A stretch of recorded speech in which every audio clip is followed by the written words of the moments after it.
ختم ہونے پر ہر روز انشاءاللہ العظیم یہ حدیث مصطفیٰ آپ سنیں گے. اللہ کے پیارے حبیب ہمارے اور آپ کے پیارے آقا صلی اللہ تعالیٰ علیہ وسلم ارشاد فرماتے ہیں کہ جو مجھ سے اور میرے حسن حسین سے اور ان کے والدین مولا علی شیر خدا اور خاتون کی جنت فاطمہ زہرا رضی اللہ تعالیٰ عنہا سے محبت کرتے ہیں، سرکار دو عالم صلی اللہ علیہ وسلم سے، ان کے گھر والوں سے جو محبت کرتے ہیں، آقا دو عالم صلی اللہ علیہ وسلم ارشاد فرماتے ہیں کل قیامت کے دن وہ میرے ساتھ ہوں گے. اتنی بڑی خوشخبری، کتنی بڑی بشارت ہے. قیامت کے دن جب کوئی کسی کا پرسانی حال نہ ہوگا،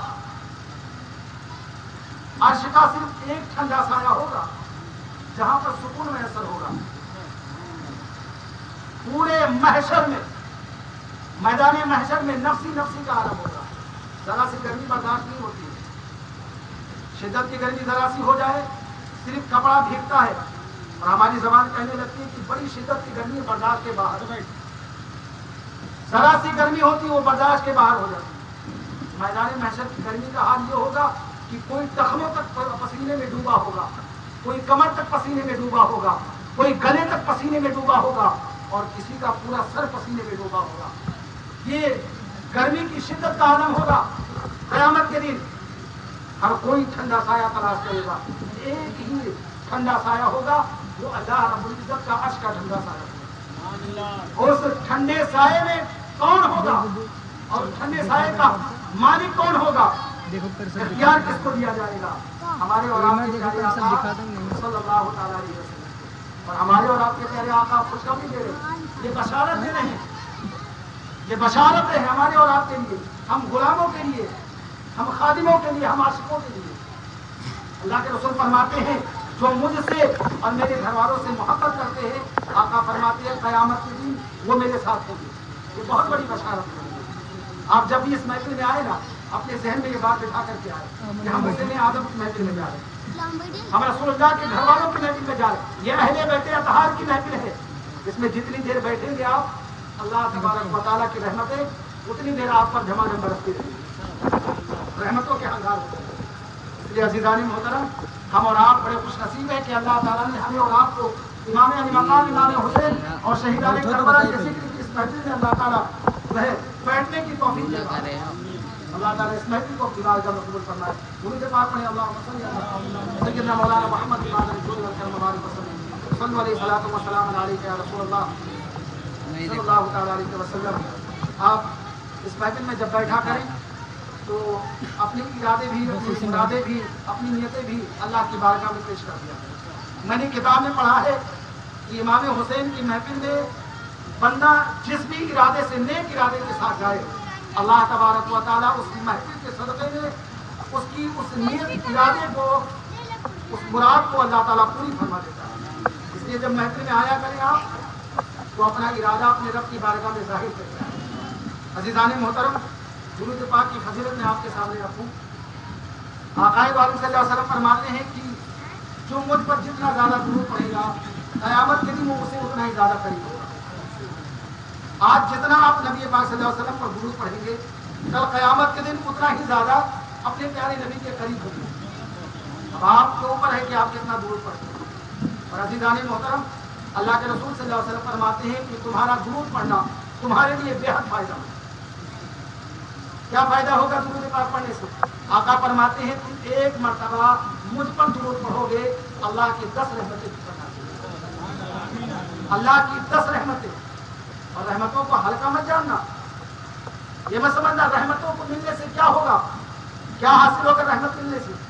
عزیزان محترم، میں آپ کو بتاؤں رحمت کے ملنے سے کیا حاصل ہوگا. ملا رومی فرماتے ہیں کہ رحمت تو بہت اعلیٰ، بہت بڑی چیز ہے رحمت کا ملنا. ملا رومی فرماتے ہیں اگر رحمت کی چھیٹ بھی کسی پر پڑ جائے، رحمت کی چھیٹ کسی بندے پر پڑ جائے تو اللہ تعالیٰ اس کے پچھلے سارے گناہوں کو معاف کر دیتا ہے. یہ میں نہیں کہہ رہا، ایک بڑے عالم کا فرمان ہے. وہ کہتے ہیں کہ رحمت کی چھیٹ، اور جانتے چھیٹ کیا ہے؟ شاید میں نے بتایا تھا. رحمت کی چھیٹ، چھیٹ کیا ہے؟ پانی کا قطرہ کسی پتھر پر گرے، پانی کا قطرہ کسی پتھر پر پڑے اور پڑنے کے بعد جو پانی کے ذرات ہوا میں اڑے تو ذرات کو کیا کہتے ہیں؟ چھینٹ کہتے ہیں. پانی کا قطرہ پڑا اور ہوا میں اڑا، ہلکے ہلکے ذرات، اس کو چھینٹ کہتے ہیں. اور مولا رومی فرماتے ہیں پوری رحمت کا ملنا تو بہت اعلیٰ، بہت اعلیٰ. پوری رحمت کا رحمت کی صرف چھینٹ مل جائے، چھینٹ، تو اللہ تعالیٰ پچھلے تمام گناہوں کو معاف فرما دیتے ہیں. اس لیے اور بزرگان بھی فرماتے ہیں ہر مرض کی دوا ہے صلی اللہ اپنے نبی پر. جتنا درود پڑھتا ہو، جتنا پڑھتا ہو پڑھتے ہو، بلکہ میں کہتا ہوں ہر وقت اپنے نبی پر درود پڑھا کرو.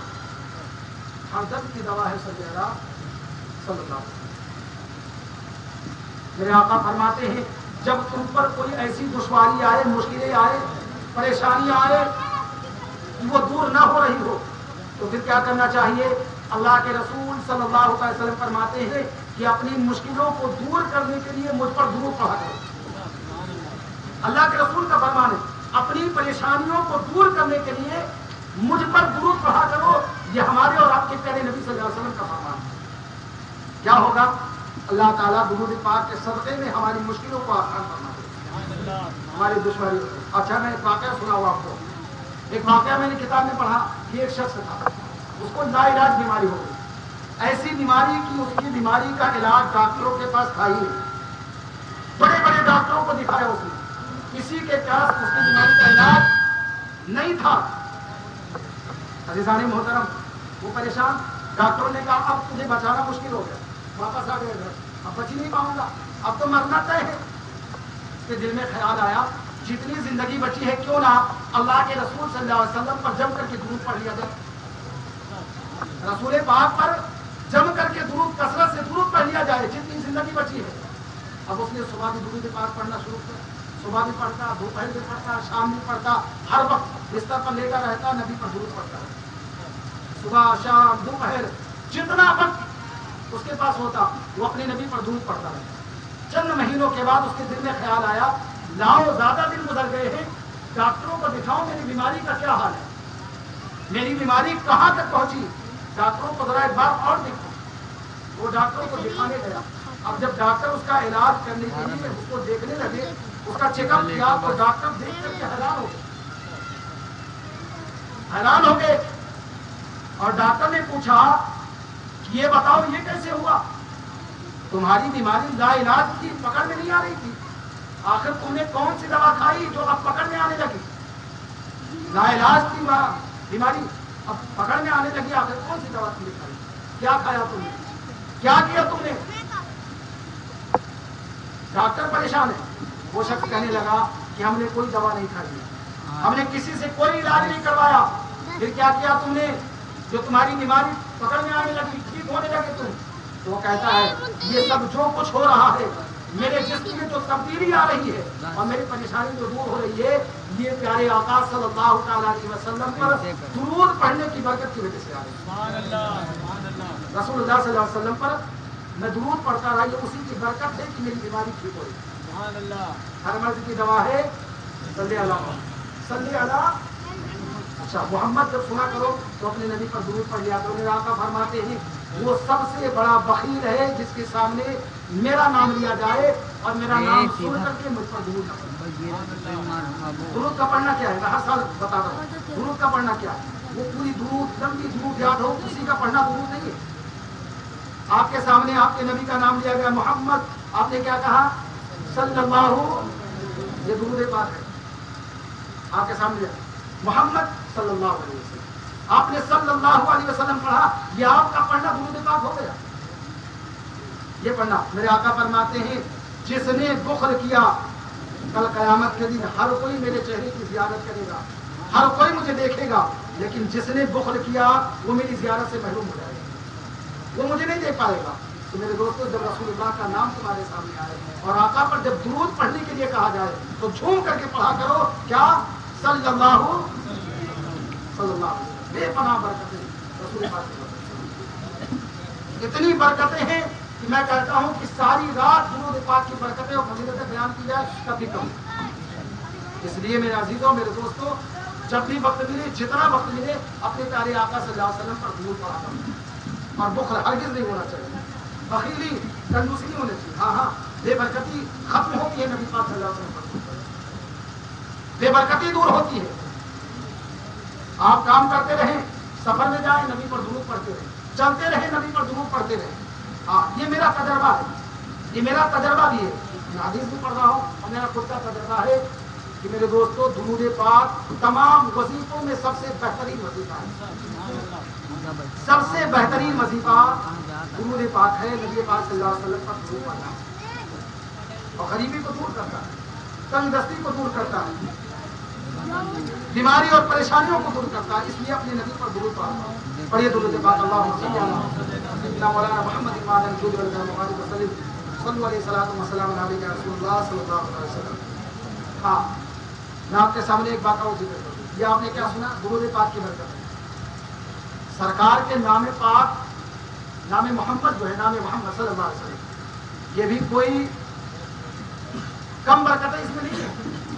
اللہ تعالیٰ نے ساری کائنات کی برکتیں سمیٹ کر کے اپنے حبیب کے نام پاک میں رکھی ہے. ساری کائنات کی تمام تر برکتیں نام محمد میں پائی ہیں. اس لیے میرے آقا نے فرمایا کہ حصول برکت اگر کوئی شخص اپنا نام محمد رکھے میرے نام پر، یا اپنے بیٹے کا نام محمد رکھے. ہمارے اور آپ کے پیارے آقا صلی اللہ علیہ وسلم فرماتے ہیں، اللہ کے رسول کا فرمان ہے کہ اللہ کی رحمتیں اس پر بھی اور اس کے بیٹے پر بھی اس وقت تک نازل ہوتی رہیں گی جب تک کہ وہ اس نام کا احترام کرتا ہے. اس لیے اپنے بیٹوں کا نام جب رکھا جائے گا تو اپنے نبی کے نام پر رکھا جائے.